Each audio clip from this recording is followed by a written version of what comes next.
जय श्री कृष्ण। आज हम 7वें श्लोक की चर्चा करेंगे। 7वां श्लोक और प्रथम अध्याय, जिसमें दुर्योधन ने गुरु द्रोणाचार्य का संबोधन किया है और वो संबोधन किसी भी तरह से, किसी भी दृष्टि से सही नहीं है। उन्होंने कहा, अस्माकम तु विशिष्टा ये तान्य बोध द्विजोत्तमा। द्विज मतलब होता है ब्राह्मण। युद्ध के मैदान में जब दोनों तरफ सेनाएं खड़ी हैं और गुरु द्रोणाचार्य जो हैं सेनापति की भूमिका निभा रहे हैं और एक क्षत्रिय की तरह लड़ रहे हैं, जिनको जो हर तरह की धनुर्विद्या में पारंगत थे और हर तरह की युद्ध कौशल में पारंगत थे, उस समय गुरु को ब्राह्मण कहना और ब्राह्मण श्रेष्ठ कहना ये गलत था। इसके द्वारा, दुर्योधन के द्वारा इतना ये बहुत बड़ा अपमान ही गिना जाएगा, क्योंकि यहाँ पर कोई सम्मान नहीं किया गुरु का।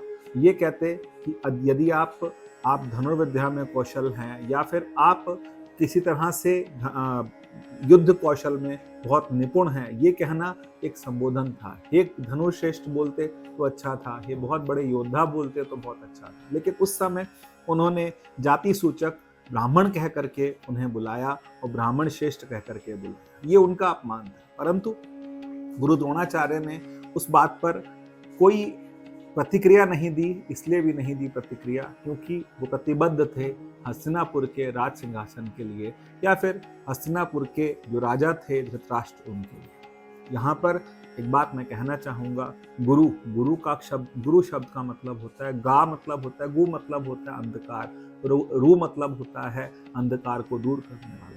तो गुरु जो है वो अंधकार को दूर करने वाले होते हैं। यदि गुरु के चरणों में गुरु की बात को अगर हम नहीं मानते, तो इसका मतलब हमने कहीं ना कहीं बहुत बड़ा अपराध कर रहे हैं। रामायण का प्रारंभ होते ही तुलसीदास जी कहते हैं, श्री गुरु पदनक मणिगण ज्योति सुमिरत दिव्य दृष्टि ये होती।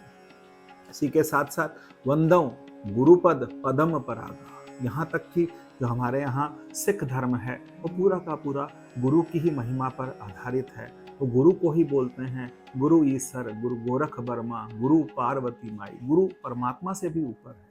लेकिन दुर्योधन ने गुरु का अपमान करके ये सुनिश्चित कर दिया कि यहीं पर इसी के कुछ समय बाद वो अपने कुल सहित, वंश सहित खत्म हो जाएगा। इसीलिए गुरु को हमको बहुत ज़्यादा क्या करना है, हृदय में सम्मान होना चाहिए। हमारी सनातन पद्धति में, हमारे सनातन संस्कृति में गुरु का स्थान परमात्मा से भी ऊपर है। कबीरदास जी कहते हैं, गुरु गोविंद दो खड़े काको लागू पाए, ने किसको बलिहारी गुरु आपने जिन गोविंद दियो बताए। तो गुरु चाहे वो सामाजिक शिक्षा के लिए हो, चाहे वो किसी युद्ध कौशल के लिए हो, या कोई भी तरह की हमारी डेली जो कोई आर्ट होती है उसको सीखने के लिए होती है, गुरु का स्थान हमेशा ही सबसे ऊंचा है। और गुरु के लिए जो शब्द होने चाहिए वो शब्द बहुत ही ज़्यादा, यहाँ तक कि ये भी कहा है कि गुरु का नाम भी नहीं लेना चाहिए। सिर्फ इंगित कर दें इस तरह से कि ये हमारे गुरु हैं, और उनके लिए कुछ अलंकार, हम अच्छे अलंकार यूज़ करें जिससे उनका सम्मान बढ़े, ना कि इस तरह के अपमान सूचक शब्द उनके लिए यूज़ किए।